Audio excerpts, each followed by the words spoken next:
अस्सलाम वालेकुम my YouTube family. आपने आज तक मूली की बहुत सारी रेसिपीज़ देखी होंगी, लेकिन जो रेसिपी आज मैं आप लोगों के लिए लेके आई हूँ, मैं गारंटी के साथ कह सकती हूँ कि आपने इस तरह से मूली को कभी नहीं बनाया होगा। इसकी आपने चटनियाँ देखी होंगी और ढेरों इसकी रेसिपियाँ पढ़ी हैं, लेकिन आपने एक बार इसको इस तरह से ज़रूर ट्राई करना है। तो मूली को मैंने कद्दूकस कर लिया है बहुत अच्छे से, और इसमें से हम सारा पानी जो है वो ड्रेन आउट करेंगे। मूली हमारी सेहत के लिए बहुत ज़्यादा ज़रूरी है, चाहे आप इसको जिस तरह से भी इस्तेमाल करें, लेकिन आपने इसको इस्तेमाल ज़रूर करना है। सारा पानी मैंने इसमें से ड्रेन आउट कर लिया है हाथों की मदद से, और इसका पानी आपके लिए बहुत ज़्यादा हेल्थ बेनिफिशियल होता है। यहाँ पे मैंने कढ़ाई के अंदर 1 टीस्पून हल्दी और 1 टीस्पून नमक मिला के पानी को बॉयल होने के लिए छोड़ दिया था। 1 लीटर मैंने पानी लिया है, एक बड़े साइज़ की मूली के लिए, और इसको हम अच्छे से बॉयल कर लेंगे। पानी में हल्दी मिलाने का एक मकसद तो ये था कि आपकी मूली को कलर बहुत अच्छे से आ जाए, इसका कलर वाइट ना रहे, अच्छे से येलो हो जाए। और दूसरा मकसद ये होता है कि आप जब भी किसी सिल्वर के बर्तन में कुछ भी बॉयल करें, तो उसमें हल्दी मिला लिया करें, फिर आपका सिल्वर का बर्तन काला नहीं पड़ेगा और आपको धोने में आसानी होगी। तो दूसरी साइड मैंने लिया है एक बड़े साइज़ का टमाटर। तो ये काफ़ी बड़ा है, अगर आपके पास मीडियम है तो फिर आपने 2 लेने हैं एक मूली के हिसाब से।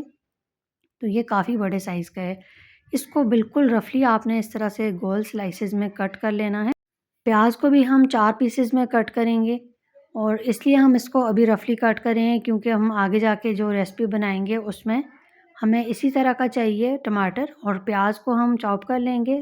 तो मेरे पास इस तरह का चॉपर है, अगर आपके पास चॉपर नहीं है तो आप ब्लेंडर में भी डाल के इसको पेस्ट भी बना सकते हैं, लेकिन मैंने इसको फ़ाइन चॉप किया है। इस तरह से हमारा खाना बहुत टेस्टी बनेगा। तो बिल्कुल इस तरह से मैंने चॉप कर लिया है बारीक-बारीक।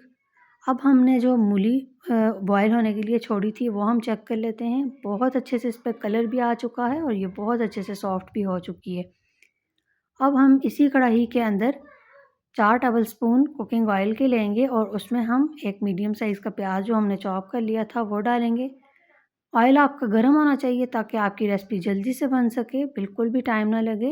अगर आप ठंडे ऑयल में डालेंगे तो फिर प्याज गोल्डन होने में काफ़ी टाइम लेता है।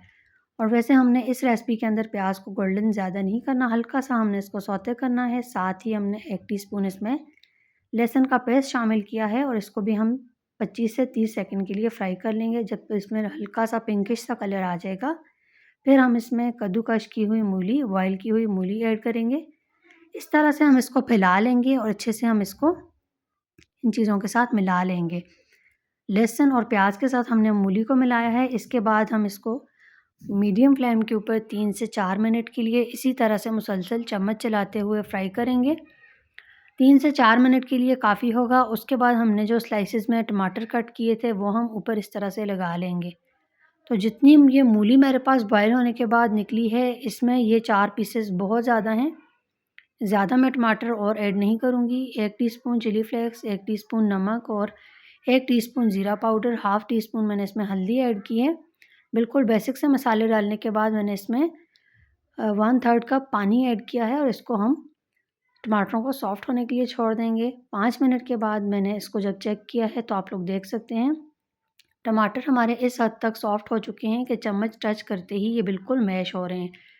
इनको हमने अच्छे से फ्राई करना है, और तब तक फ्राई करना है जब तक ऑयल हमारा सरफेस पे ना आ जाए। बहुत अच्छे से हमने यहाँ पे इसको तेज़ आंच के ऊपर फ्राई करना है। यकीन करें ये इतना टेस्टी खाना बन के आपका तैयार होगा। आप इसकी जब फाइनल लुक देखेंगे तो भी आपको बहुत मज़ा आने वाला है। और इसको हम तेज़ आंच पे फ्राई करते जा रहे हैं इस तरह से। अगर आपको गरम मसाले पसंद हैं तो वो भी आप यहाँ पे ऐड कर सकते हैं, लेकिन इस रेसिपी में आपने मेरे कहने पे एक बार सिर्फ इसी तरह से इसको ट्राई करना है।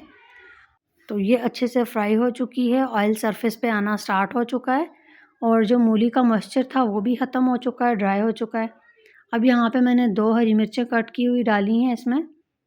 अगर आपको ज़्यादा पसंद है तो आप ज़्यादा भी डाल सकते हैं, लेकिन ये खाना इतना तीखा और चटपटा बन के तैयार होता है। मैं आपको इसको डिश आउट करके दिखाती हूँ। माशाल्लाह आप इसकी फ़ाइनल लुक चेक करें, और मैं ये भी गारंटी के साथ कह सकती हूँ कि आप जितनी रोटियाँ खाते हैं, रूटीन से हट के आप इसके साथ रोटी खाएँगे। इतनी ज़बरदस्त ये रेसिपी बन के तैयार हुई है, यकीन करें आप इसको जब खाएँगे तो आपको बहुत ज़्यादा पसंद आने वाली है। इसी तरह की डिफरेंट रेसिपीज़ के लिए मेरे चैनल को सब्सक्राइब कर दें और वीडियो पसंद आई हो तो लाइक कर दें। मिलते हैं नेक्स्ट वीडियो में, तब तक के लिए अल्लाह हाफ़िज़।